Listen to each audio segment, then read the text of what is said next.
Some mornings, bread does not feel like a simple food anymore. It feels like a test. You choose the whole grain loaf. You limit yourself to one slice. You avoid the jelly and the sugary cereal. And yet, when you check your blood sugar later, the number is still much higher than you expected.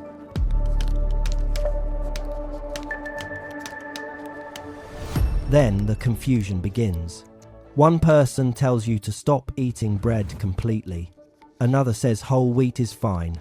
Someone online recommends sourdough. Someone else says Ezekiel bread is the only acceptable choice. And another person insists that every grain becomes glucose, so no bread can ever be safe. After a while, the problem is no longer just the bread. It is the stress of wondering whether every meal is another mistake. This is especially difficult when bread has been part of your breakfast, sandwiches, and family meals for most of your life. You may not want to give it up completely, but you also do not want to ignore what your glucose meter is telling you.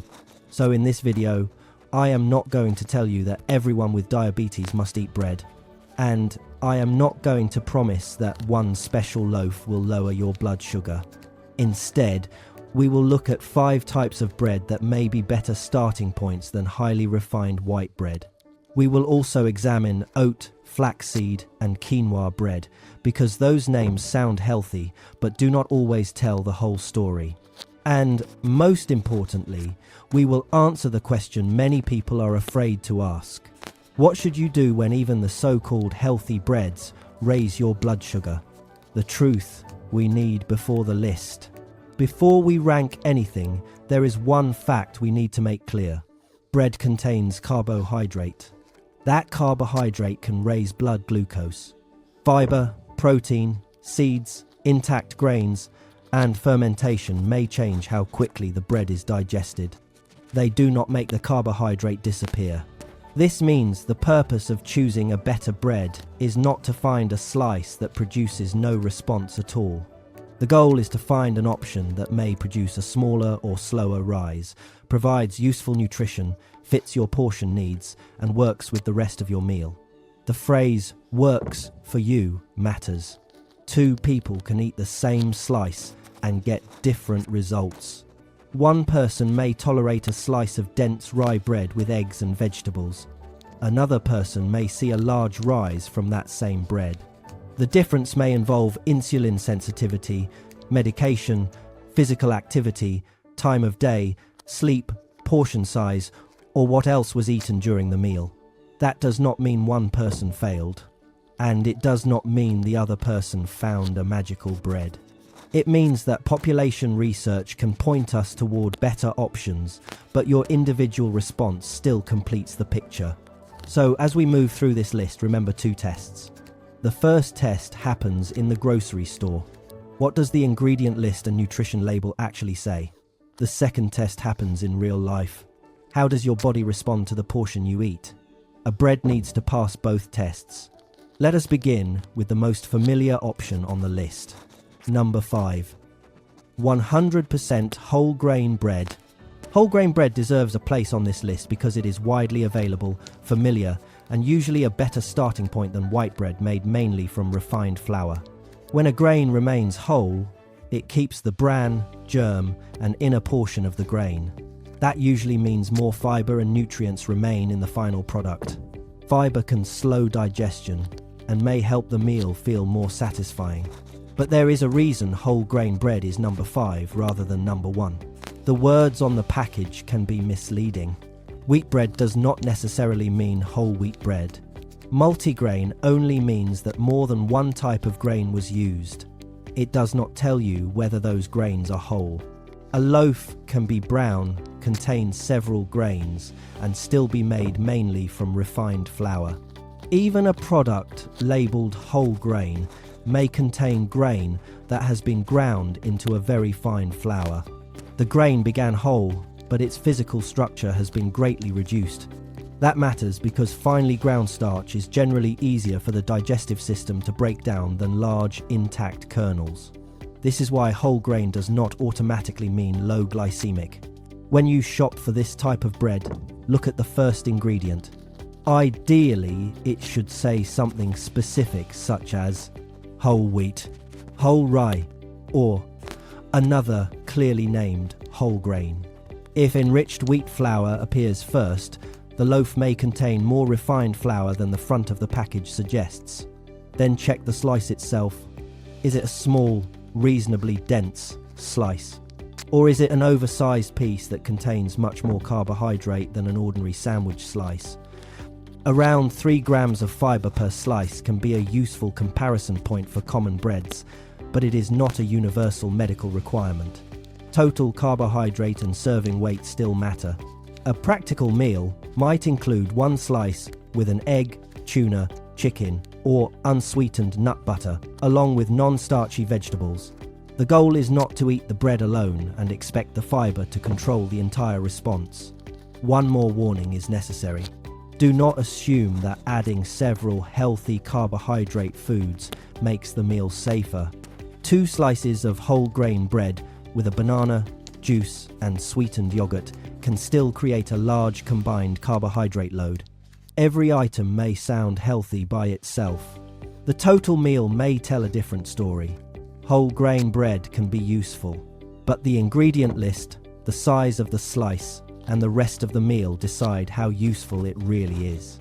The next bread adds another process that may change how the starch behaves. Number 4. True whole grain sourdough. Sourdough is often described as a healthier bread. That statement is partly reasonable and partly misleading. Traditional sourdough is made by fermenting flour and water with naturally occurring yeast and bacteria. During fermentation, organic acids are produced. In everyday language, that process changes the structure of the dough. It may slow the digestion of some starch compared with a similar bread made through a faster process. That is the potential advantage. But fermentation cannot completely correct a poor starting ingredient. A sourdough loaf made mainly with refined white flour is still largely a refined flour bread. It still contains carbohydrate. It may still be low in fiber, and a large slice can still produce a significant glucose response. That is why the better choice is not simply sourdough. It is true whole grain sourdough, or sourdough made mainly from whole rye. The flour and fermentation need to work together. When you check the label, look at the first ingredient. If it says enriched wheat flour, the bread may behave more like ordinary white bread than the rustic package suggests. If it begins with whole wheat or whole rye, the loaf starts from a stronger nutritional position. There is another issue. Not all commercial sourdough bread is fermented in the traditional way. Some products use a short production process and add ingredients that create a sour flavor. That does not automatically make the bread bad. It simply means the word sourdough does not guarantee the same process in every loaf. You do not need to become an expert baker. You only need to avoid assuming that all sourdough products are equal. A moderate slice can be paired with eggs, chicken, fish, avocado, cottage cheese, or vegetables. What should be removed from the original version are the sweet combinations that created unnecessary confusion.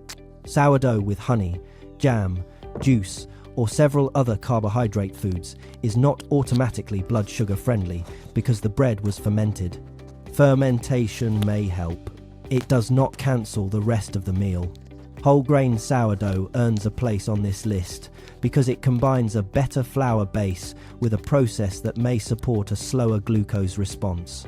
But the word whole grain and the actual serving still matter more than the attractive photograph of a rustic loaf. The next bread begins changing before the dough is even made. Number 3. Sprouted grain bread. Sprouted grain bread was one of the most frequently requested additions in the viewer comments. Many people specifically asked about Ezekiel bread. Others wanted to know why sprouted bread had been left out of the original top 5. Sprouted bread is made from grains that have been allowed to begin germinating. You can think of this as the grain beginning to wake up. Water activates natural processes inside the seed before it is used to make bread. Many sprouted loaves combine several grains, legumes, or seeds. They often provide a useful balance of fiber and protein and tend to have a denser texture than ordinary sandwich bread. The dense texture has a practical benefit that is easy to overlook. Soft bread compresses quickly. It is easy to chew, easy to swallow, and easy to eat in large amounts without feeling that you have eaten very much. A dense sprouted slice usually requires more chewing and often feels more substantial. That may make it easier to use one slice as part of a meal. Sprouted grain bread has also shown encouraging results in small human studies examining the glucose response after eating, but that does not prove every sprouted loaf will produce the same result. Some loaves contain more intact sprouted grain. Others contain a mixture of sprouted ingredients and flour. Some slices are thin and moderate. Others are much larger. Some products also contain added sweeteners. For this reason, sprouted should be treated as a useful clue, not a final verdict. Check whether sprouted whole grains appear near the beginning of the ingredient list. Then compare fiber, total carbohydrate, protein, and the weight of the serving. Ezekiel-style bread is one example many American shoppers recognize, but the brand name is not the medical reason to choose it. The relevant questions are: what is in the loaf? How large is the slice? And what happens when you eat it? Many sprouted breads are sold, frozen, or refrigerated. This can help with portion control. You can remove one slice, toast it, and use it for a planned meal rather than leaving a soft loaf on the counter and eating several slices without noticing. Pairing it with an egg, fish, chicken, or a small portion of unsweetened nut butter may make the meal more balanced. But sprouting does not make the bread carbohydrate-free, and it does not guarantee that your glucose will remain unchanged. If a sprouted loaf causes a larger rise than you are comfortable with, you do not need to keep eating it because it appears on a healthy food list. Your response has the final vote. The next bread is also dense, but the important distinction is not only how it is made, it is what the loaf is actually made from. Number 2. Whole kernel rye bread. Rye bread can describe very different products. One loaf may be light, soft, and made mostly from refined wheat flour with a small amount of rye added for flavor. Another may be heavy, dense, and made mainly from whole rye flour, coarse rye meal, or visible rye kernels. These should not be treated as the same bread. The type that earns the number 2 position is whole kernel rye or bread made primarily from whole grain rye. Rye has a different fiber structure from refined wheat. When more of the kernel remains intact and the bread is dense, the starch is not as immediately accessible to digestive enzymes.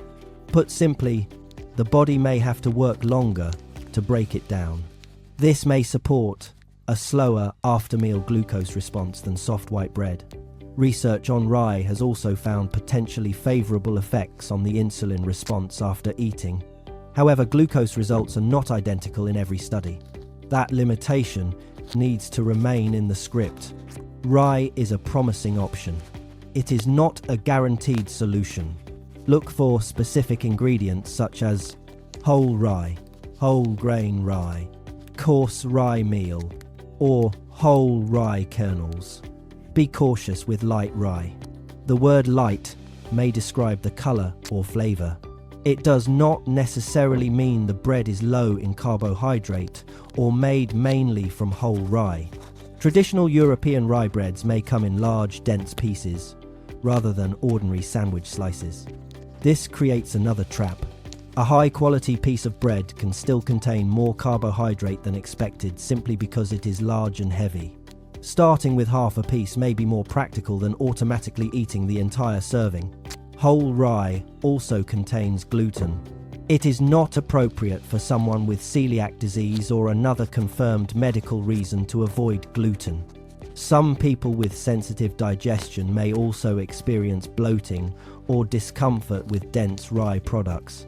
That does not make rye an unhealthy food.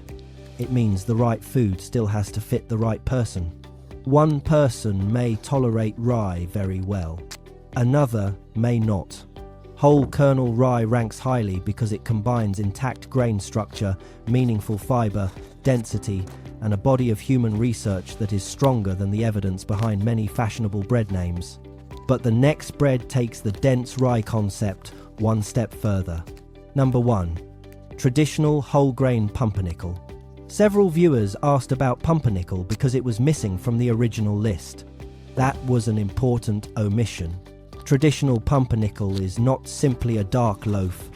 Authentic versions are generally made with coarse rye meal, whole rye kernels, or a large proportion of whole grain rye. The bread is dense, the grain is less finely processed, and the texture is very different from soft sandwich bread. These features may help explain why traditional pumpernickel often produces a more favourable glucose pattern than highly refined white bread.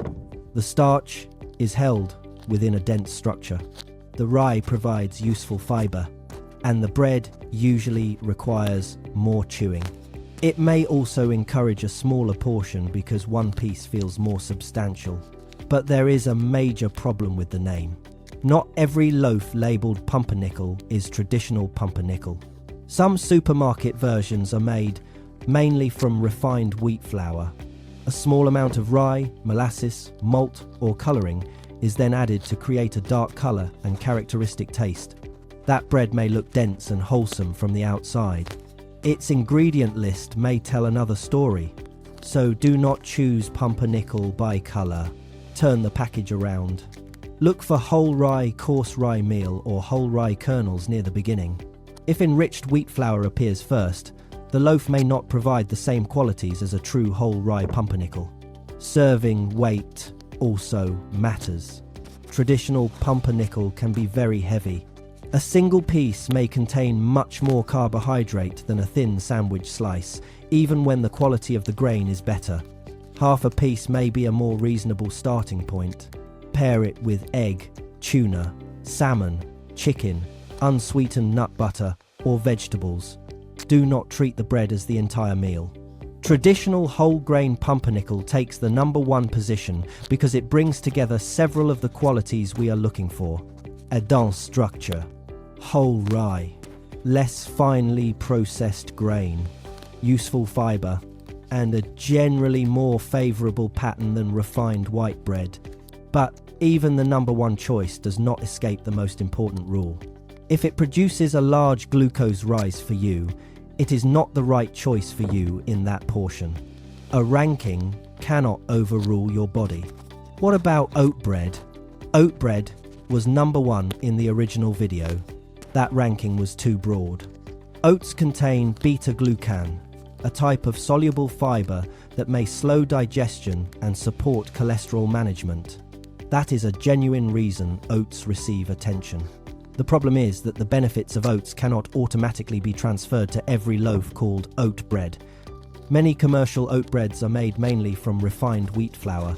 They may contain only a modest amount of oats. Some have a few oats placed on top to create a healthy appearance. The amount of beta-glucan may not be high enough to justify the claims made in the original script. Viewer experiences also varied greatly. Some people said oat bread worked well for them. Others said oats caused a larger glucose rise than whole grain bread. For that reason, oat bread should not be presented as a universal number 1 choice. It can still be considered when whole grains appear first. Oats make up a meaningful part of the formula. Fibre is useful, added sugar is limited, and the serving works with the person's glucose response. Oat bread is not being declared bad. It is being moved from a guaranteed top 5 position into a conditional category where the actual product matters more than the name. What about flaxseed bread? Flaxseed can provide fibre and unsaturated fats. It can be a useful ingredient in bread, but flaxseed bread can describe 2 very different products. One may be a lower carbohydrate loaf built largely around flax, seeds, eggs, psyllium or nut flour. Another may be ordinary refined bread with a small amount of flaxseed sprinkled into the dough. The word flaxseed does not tell you which one you are holding. This is why flaxseed bread was removed as a standalone top 5 category. The ingredient itself may be useful. The product name is too inconsistent. When flax is part of a carefully selected seeded or lower carbohydrate loaf, it can support the overall nutritional profile. When only a small amount is added to refined flour, it does not transform the entire bread. The same principle applies to sesame, sunflower, chia, and other seeds. A few visible seeds can improve appearance. They do not automatically change the carbohydrate content of the loaf underneath. What about quinoa bread? Quinoa contains protein, fiber, and useful nutrients. It may be a valuable food. But quinoa bread was given too much certainty in the original video. Many breads carrying the quinoa name still use wheat flour or another starch as the main ingredient. The quinoa may make up only a small part of the formula. A specific research recipe containing a meaningful amount of quinoa cannot be treated as identical to every commercial loaf with the word quinoa on the package. There is also a practical issue. Many viewers said they could not find quinoa bread in local stores or bakeries. A recommendation is less useful when the product is rare, expensive, or inconsistent. Quinoa bread does not need to disappear from the conversation. It simply should not rank highly based on the name alone. It may be considered when quinoa makes up a meaningful part of the recipe. Refined flour and added sugar are limited, and the label supports the health claim. Why organic bread was removed. Organic describes how certain ingredients were grown or produced. It does not tell you how much carbohydrate is in the slice, how much fiber remains, whether the main flour is refined, whether sugar was added, or how your glucose will respond. An organic white loaf can still behave like white bread. Organic farming may matter to someone for environmental or personal reasons, but organic is not a separate blood sugar category. That is why it was removed from the ranking. Why gluten-free bread was removed. Gluten is a protein found in wheat, barley, and rye. It is not sugar. Removing gluten does not automatically reduce carbohydrate or slow digestion. Many gluten-free white breads are made from refined rice starch, corn starch, potato starch, or tapioca starch. Some contain little fiber and may be digested quickly. For people with celiac disease, wheat allergy, or another medical reason to avoid gluten, gluten-free food may be essential. But for someone with diabetes who does not need to avoid gluten, the words gluten-free do not provide a blood sugar advantage by themselves. A better gluten-free loaf may contain seeds, psyllium, whole gluten-free grains, or less digestible carbohydrate, but it still needs to pass the same label and portion tests. Gluten-free was therefore removed as a top 5 category and repositioned as a medical need category. What if every grain-based bread raises your glucose? This may be the most important section in the entire video. A large number of viewers said that even one slice of whole grain, oat, rye, or sprouted bread raised their blood sugar more than they were comfortable with. Some concluded that the best bread was no bread at all. That experience should not be dismissed. For some people, eating less bread, eating it less often, or avoiding it may be the most practical choice. Bread is not an essential food that every person must include. A meal can be balanced without it.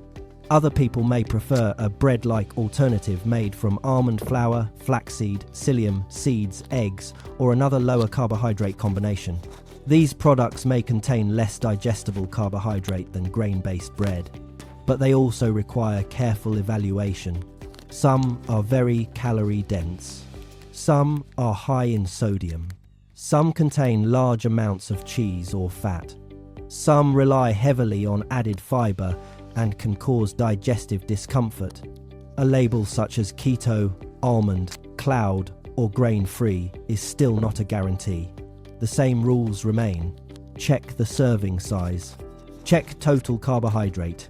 look at fiber and protein. Review sodium and consider the full ingredient list. If you have kidney disease, high blood pressure, digestive problems, or another medical condition, ingredients that appear healthy may still require individual guidance. A high seed or nut-based bread may not fit every kidney care plan. A heavily salted, low-carb loaf may not fit someone limiting sodium. This is why personalized advice matters. Choosing not to eat bread is valid. Choosing a modest portion that works for you is also valid. The goal is not to force everyone into the same diet. The goal is to make an informed decision without fear, guilt, or misleading promises. How to choose a loaf in the store. You do not need to memorize every bread on this list. Use a simple sequence. First, read the first ingredient.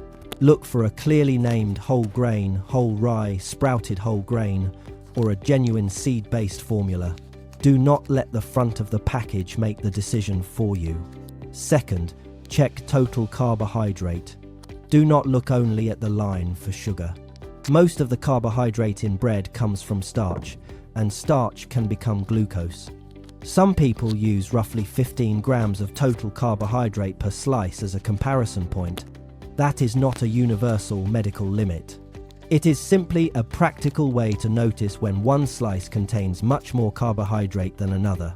Third, look at fiber. Around 3 grams per slice can be a useful starting comparison for ordinary bread. Again, it is not a rule that fits every product or every person. Fourth, check the serving weight. A large slice and a small slice should not be compared as though they are equal. Fifth, review added sugar and sodium. Honey, molasses, cane sugar, and malt may be used for flavor or color. A small amount does not automatically ruin a loaf. But the bread should not receive a free pass because it is dark or covered with seeds. If you also manage high blood pressure, sodium deserves attention because bread is eaten frequently and can add up over the day. How to test whether a bread works for you. The glucose meter or continuous glucose monitor can provide information that the package cannot. Follow the testing plan given by your healthcare team. When comparing breads, try to keep the situation reasonably similar. Use the same portion. Use similar toppings. Eat at a similar time of day. Avoid comparing one slice with eggs on one day to 3 slices with juice and jam on another day. Write down the bread, the serving, what you ate with it, and the glucose response you observed. The purpose is not to create anxiety around every bite. It is to identify patterns. If one bread repeatedly produces a larger response than you and your care team consider appropriate, reduce the portion, try another product, or choose a different food. Do not continue eating a bread simply because a video placed it at number 1. The best bread for diabetes is not decided by color. It is not decided by a fashionable ingredient. And it is not decided by one word printed in large letters on the package. Whole grain pumpernickel, whole kernel rye, sprouted grain bread, true whole grain sourdough, and carefully selected whole grain bread may be better starting points than refined white bread. Oat, flaxseed, and quinoa bread may also have a place when the actual formula supports the name, but none of them earns a guarantee. The final choice depends on 4 things: the ingredients, the portion, the full meal, and your personal response. You do not need to fear bread. You also do not need to force bread into your diet. The goal is to understand what you are eating, compare it honestly, and make the decision that supports your health and your daily life. The next time you pick up a loaf, turn the package around before you trust the front and ask one question: does this bread work for my body, or does it only sound healthy? If you have already tested different breads, share which type gave you the most surprising glucose response. Your experience may help another person ask a better question. This video is for general education. Your personal carbohydrate needs, glucose targets, Medications and testing plan should be discussed with the healthcare professional who knows your medical history.